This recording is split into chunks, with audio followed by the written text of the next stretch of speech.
یا تو طلاق رجعی کے ساتھ ساتھ ہے تو طلاق بائن.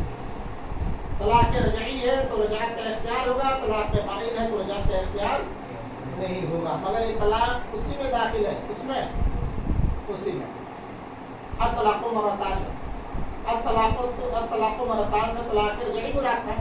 اب کہتے ہیں خلع بھی اسی میں داخل ہے. اب چاہو تو دونوں طلاق رجعت کے طور پہ دو, یا چاہو تو فسخ کر دو, طلاق بائن واقع ہو جائے گی.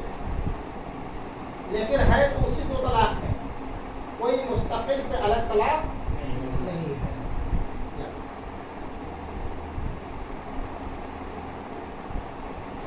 فَكَأَنَّهُ قِيلَ الطَّلَاقُ مَرَّةً سَوَاءً كَانَتَا رَجِعَتَيْنِ, تو گویا کہ کہا گیا کہ طلاق دو ہے, برابر ہے کہ وہ دونوں کے دونوں رجعی ہوں. فَحِينَئِذٍ تو اس وقت لازم آئے گا یجب امساک بمعروف, فَحِينَئِذٍ تو اس وقت واجب ہے, لازم نہیں آئے گا. فَحِينَئِذٍ يَجِبُ إِمْسَاكٌ بِمَعْرُوفٍ, تو اس وقت واجب ہے کہ اس کو روک دے بھلائی کے ساتھ, او تسریح بإحسان, یا اس کو چھوڑ دے احسان کے ساتھ, او كانتا فی ضمن الخلع, یا وہ دو طلاق ہیں خلع کے ضمن میں. حِينَئِذٍ تو اس وقت تکون بائنۃ, تو ہو جائے گی وہ عورت بائنہ. فإن طلقها بعد المرتين, پھر اگر اس نے طلاق دیا دو طلاقوں کے بعد جو مذکور ہوئے دونوں, فیما قبل, اس سے پہلے, فلا تحل له حتى تنكح زوجا غيره, تو عورت اس پر حلال نہیں ہوگی یہاں تک کہ دوسرے سے نکاح کر لے الی آخر.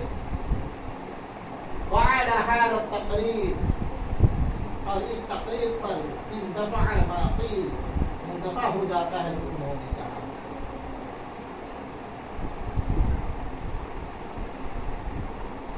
اب ایک بات اور یہاں پہ سیکھ جاتی ہے, طلاق بائن واقع ہو رہی ہے کیوں؟ اب طلاق مرتان میں ایک طرح کی طلاق رجعی تھا, وہاں پہ بھی دو طلاق میں رجعت کا اختیار تھا نا. اب یہاں پر عورت نے خلع کیا. اب خلع کا مطلب ہوا کہ عورت شوہر کو کچھ روپیہ پیسہ دے دے, کچھ فدیہ دے دے, شوہر اس کو رکھ لے, اس کے بدلے میں عورت کو طلاق دے. تو یہ اس طرح سے ہو گیا. اب آپ کا سوال ہوگا کہ الطلاق مرتان میں خلع داخل کیسے ہوا, یہ ایک طلاق کیسے ہو گئے دونوں؟ اس کا جواب میں آپ کو بتاؤں. اگر کیف کے پاس قلم ہے, مولانا کیف کے پاس قلم ہے, اب مولانا صالح محمد صاحب نے کہا کہ آپ اس قلم کو مجھے دے دیجیے. کیا کہا؟ مجھے دے دیجیے.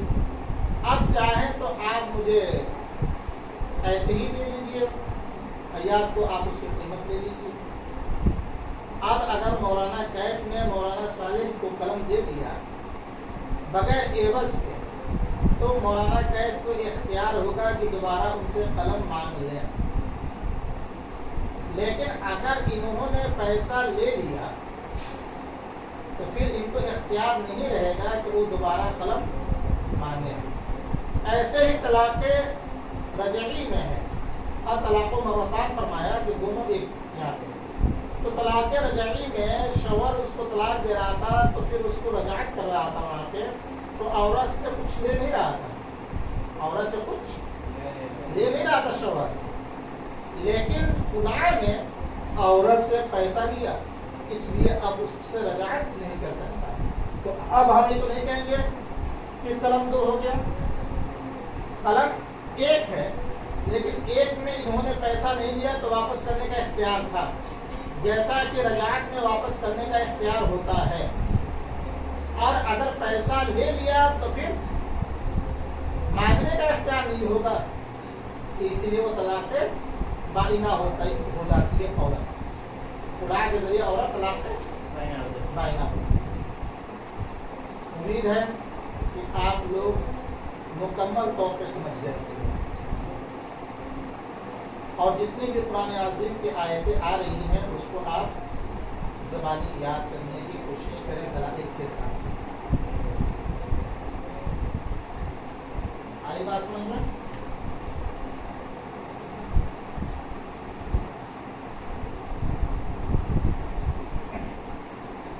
ہدایہ پڑھا دو.